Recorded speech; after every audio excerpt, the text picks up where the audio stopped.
John Bones Jones, le meilleur combattant UFC de tous les temps. Qui n'a jamais entendu parler de cet animal qui massacre tous ses adversaires dans l'octogone? Il avait rendez-vous avec l'histoire lors de l'UFC 295, le prochain main event qui se déroulera à New York, au Madison Square Garden. Malheureusement pour lui, la blessure a dû le rattraper.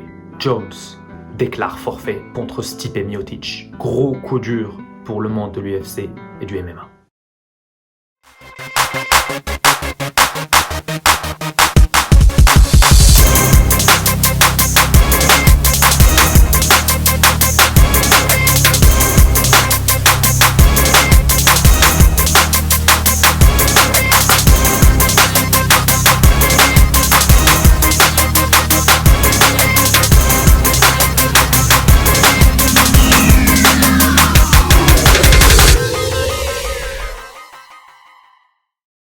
John Jones est né et a grandi dans l'état de New York, ayant eu une enfance assez compliquée puisque sa sœur est décédée quand il avait 13 ans. C'est peut-être cette tâche-là qui est toujours restée dans son cerveau, ce qui l'a conduit à devenir un démon. Il a grandi donc avec des frères qui sont tous devenus des champions en football américain.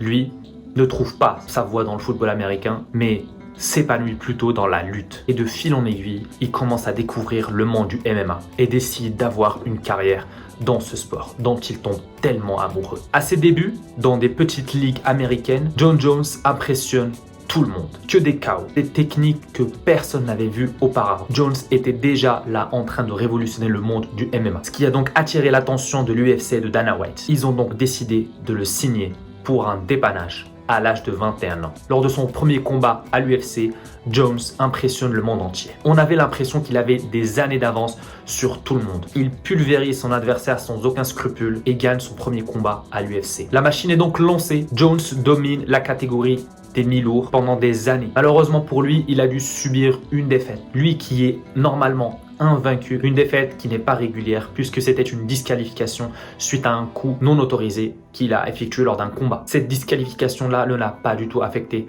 puisque Jones a continué à régner sur la catégorie des mi-lourds jusqu'à devenir champion à 23 ans. Il est donc devenu le plus jeune champion UFC de tous les temps. Jusqu'à aujourd'hui, personne n'a réussi à faire mieux à 23 ans. Jones faisait littéralement peur à tout le monde et il aimait tellement massacrer ses adversaires jusqu'au jour où il a décidé de déployer l'étranglement le plus terrifiant de l'histoire. Et c'était contre Machida. Pendant son parcours, il a eu des rivalités intéressantes. Celle de Gustafsson, car c'était le seul combattant qui a en quelque sorte rendu la monnaie de la pièce à Jones. On n'avait jamais vu Jones finir à l'hôpital après un combat. Gustafsson a réussi à faire cet exploit-là. Malheureusement, il n'a jamais pu le battre. Quant à Daniel Cormier, c'était une toute autre rivalité. Les deux se détestaient tellement que ça suscitait un intérêt énorme pour les pay-per-view et pour l'UFC à organiser pas mal de combats entre eux. Jones n'a non plus jamais cédé contre Cormier. Récemment, lors d'une interview, il avait affirmé qu'il se considérait comme étant une mauvaise personne, essayant d'être gentil. Il se dit aussi ne plus être humain quand il combat ou quand il entre dans l'octogone. Il a toujours été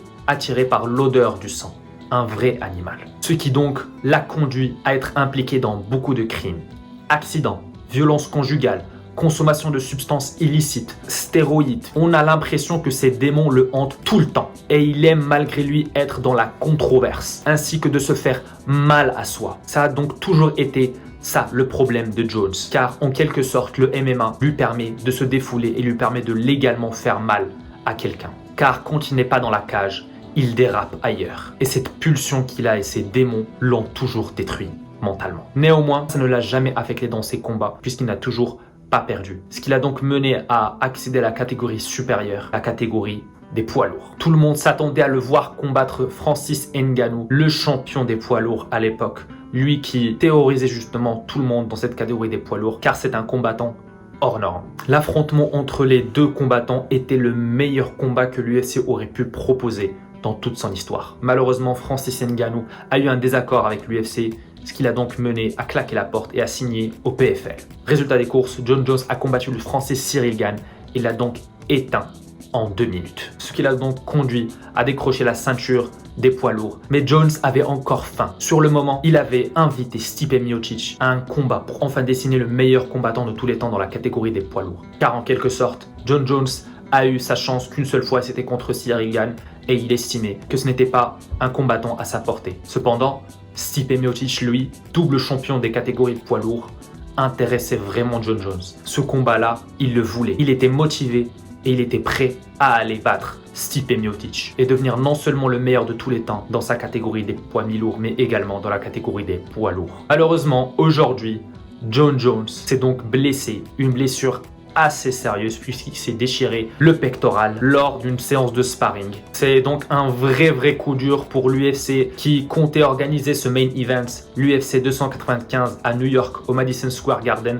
Tout le monde attendait ce combat avec impatience, d'autant plus que les derniers combats qu'on a vus lors de l'UFC 294, ce combat-là allait vraiment écrire l'histoire à tout jamais. Selon Dana White, Jon Jones sera peut-être indisponible pendant 8 mois. Et c'est tout de même assez rare ce qui se passe récemment dans le monde de l'UFC, car c'est la deuxième fois de suite que le main event voit les combattants déclarer forfait. On l'a vu avec Paulo Costa lorsqu'il a déclaré forfait contre Khamzat Chimaev. Pareil pour Charles Oliveira contre Islam Makhachev. Là, cette fois-ci, Jon Jones provoque un tremblement de terre dans le monde de l'UFC. Donc Dana White a décidé de mettre en place un titre intérimaire pour la catégorie des poids lourds. Jon Jones a aujourd'hui 36 ans et j'estime que c'est toujours compliqué pour un athlète de rebondir et de revenir à sa meilleure forme quand il y a une telle blessure, quand il y a une déchirure musculaire de la sorte. Donc ce qui me mène à poser cette question qui sera d'ailleurs les gars la question du jour. Jon Jones va-t-il prendre sa retraite définitive du MMA et de l'UFC?